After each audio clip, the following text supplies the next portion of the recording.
Bonjour. Today we're going to review the chapter 8 before the test. Okay. So I'm going to share a test, something that's going to look like a test. So it's going to be this one, chapter 8. And we may or may not have the listening part yet.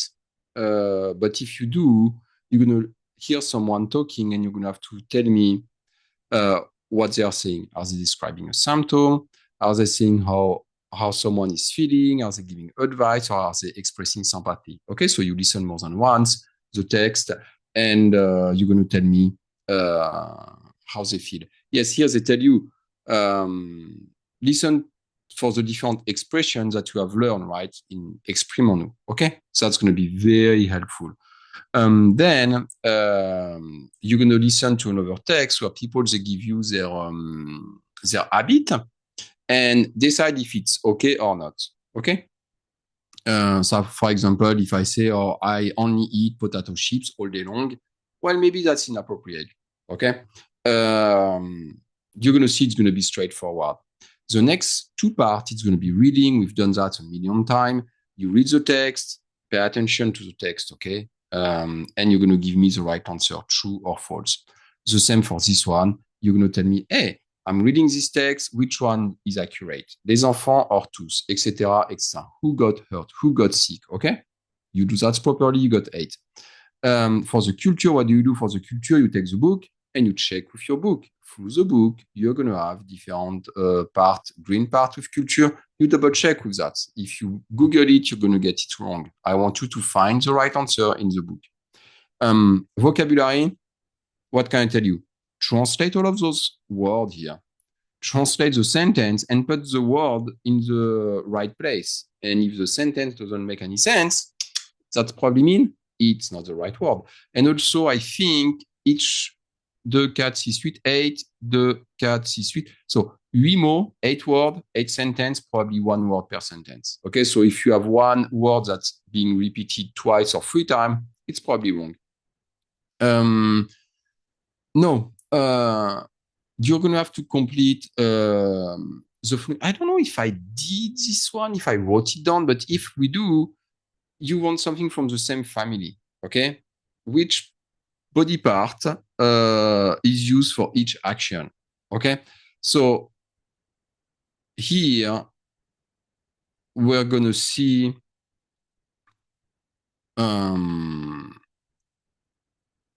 to twist the muscle, to break the bone, to smoke, don't do that, the lung, to eat the stomach, to love the heart, to think the brain. You know what I mean? This is how it goes. If I decide to do it, this one is a bit tricky. I may skip it. And here it's going to be the same. D'accord?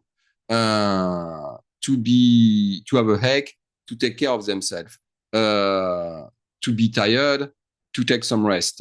D'accord? To do, to try to be careful of what we're eating because we want to lose weight. To eat a lot of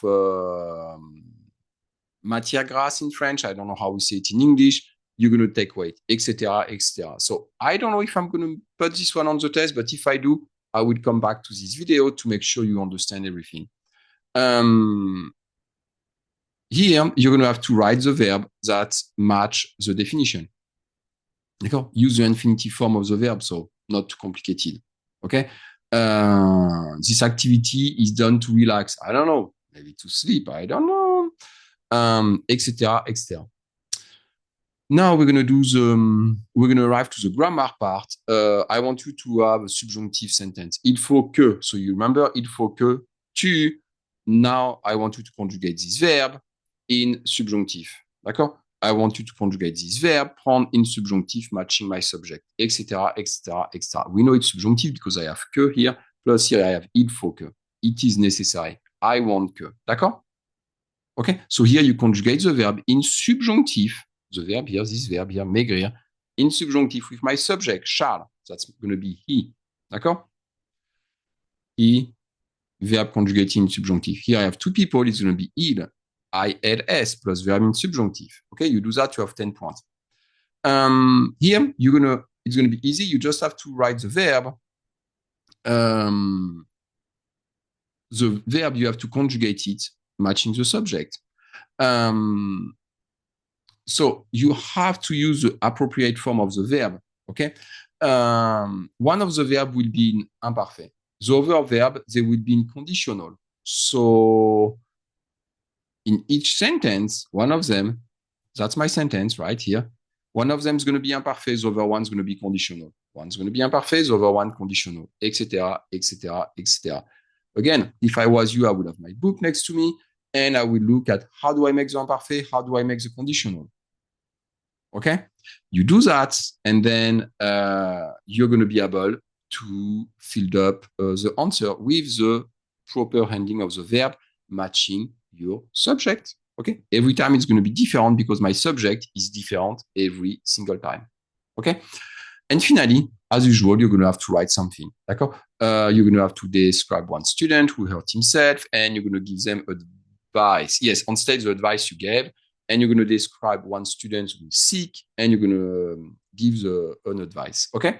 And here, you're going to write a conversation between you and your friend, and your friend is always complaining about his or her health. You're going to write a little conversation between those two people. You do all of that, you got 10, then you got all of the full grade everywhere, you got 100, you are happy, I'm happy, and voila.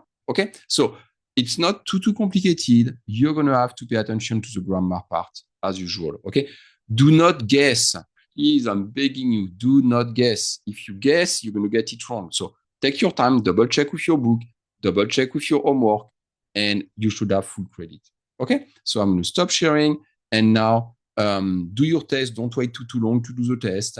And you will be fine. Merci beaucoup. Au revoir.